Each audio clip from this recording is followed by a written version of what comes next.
Heroine ಏನ್ ಮಾಡ್ತಿರ್ತಾರಪ್ಪ ಅಂದ್ರೆ music ಅಂದ್ರೆ ಇಷ್ಟ ಇರ್ತೈತ್ರಿ ಅವ್ರಿಗೆ. ಹಂಗ ಮ್ಯೂಸಿಕ್ ಕೇಳ್ಕೋತ ಕೂತಿರ್ತಾರೋ, ಎಲ್ಲೇ ಒಂದ್ ಮದುವೆಗೆ ಹೊಂಟಿರ್ತಾರೋ ಮ್ಯೂಸಿಕ್ ಕೇಳ್ಕೋತ ನಿಂತಾಗ ಅಲ್ಲಿ ಏನಾಕೈತಿ ಹೀರೋನ ತೋರಿಸ್ತಾರೆ.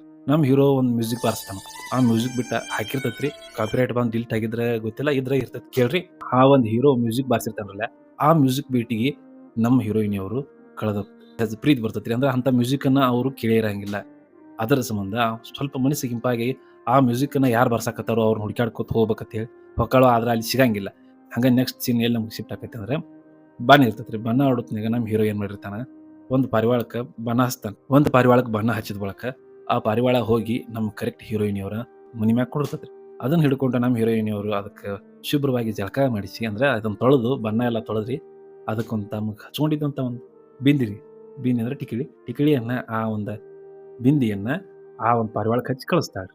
ಕಳಿಸಿದ ಬಳಕ ಇಲ್ಲಿಗೆ ಹೊಳ್ಳಿ ಬಣ್ಣ ಹಚ್ಚಿದ ಪಾರಿವಾಳಕ್ಕೆ ಯಾರೋ ಒಬ್ರು ಬೊಟ್ಟಿಟ್ಟು ಅಂದ್ರೆ ಬಿಂದಿಯನ್ನ ಇಟ್ಟು ಕಳಿಸ್ಯಾರತ್ ನಮ್ಮ ಹೀರೋ ಏನ್ ಮಾಡ್ತಾನೋ ಆ ಬಿಂದಿಯನ್ನು ತಗೊಂಡು ಹೋಗಿ ತನ್ನ ಮನಿ ಒಳಗಿರುವಂತ ಕನ್ನಡಿ ಮ್ಯಾಗ ಹಚ್ತಾರ್ರಿ. ಇಲ್ಲಿಗೆ ನಮ್ಮ ಹೀರೋಗಾಗ್ಲಿ ಮತ್ತು ಹಂಗ ನಮ್ಮ ಹೀರೋಯಿನಿಯವ್ರಿಗೆ ಆಗಲಿ ಇಬ್ಬರು ಕಾಣದನ ಸ್ವಲ್ಪ ಸಣ್ಣಂಗಿ ಪ್ರೀತಿ ಶುರು ಆಕತ್ರಿ. ಹೀರೋಯಿನಿಯವರು ಒಂದು ಕಾಫಿ ಶಾಪ್ದಾಗ ಕೂತಿರ್ತಾರ್ರಿ. ಅಲ್ಲಿ ಏನಾಗೈತಪ್ಪ ಅಂದ್ರೆ ಒಂದ್ಸಲ ಹೀರೋನ್ ದೋಸ್ತು ಅಲ್ಲೇ ಇರ್ತಾನು. ಸ್ವಲ್ಪ ಕನ್ಫ್ಯೂಷನ್ ಆಗಿ ಹೀರೋಯಿನಿಯವರು ನಮ್ಮ ಹೀರೋನ್ ದೋಸ್ತ್ಗೆ ಬೇಯ್ತಾರೆ. ನಮಗೆ ಮುಂದಿನ ಸೀನ್ದಾಗ ಏನ್ ಮಾತು ತೋರಿಸ್ತಾರಪ್ಪ ಅಂದ್ರೆ ನಮ್ಮ ಹೀರೋ ತನ್ನ ವೈಲಿನನ್ನ ಅಂಗಡಿಗೆ ಹೋಗಿ ಸ್ವಲ್ಪ ರಿಪೇರಿ ಮಾಡಕ್ ಕೊಡಾಕ್ ಹೋಗಿರ್ತಾನ್ರಿ. ಅವಾಗ ಅಲ್ಲಿ ನಮ್ಮ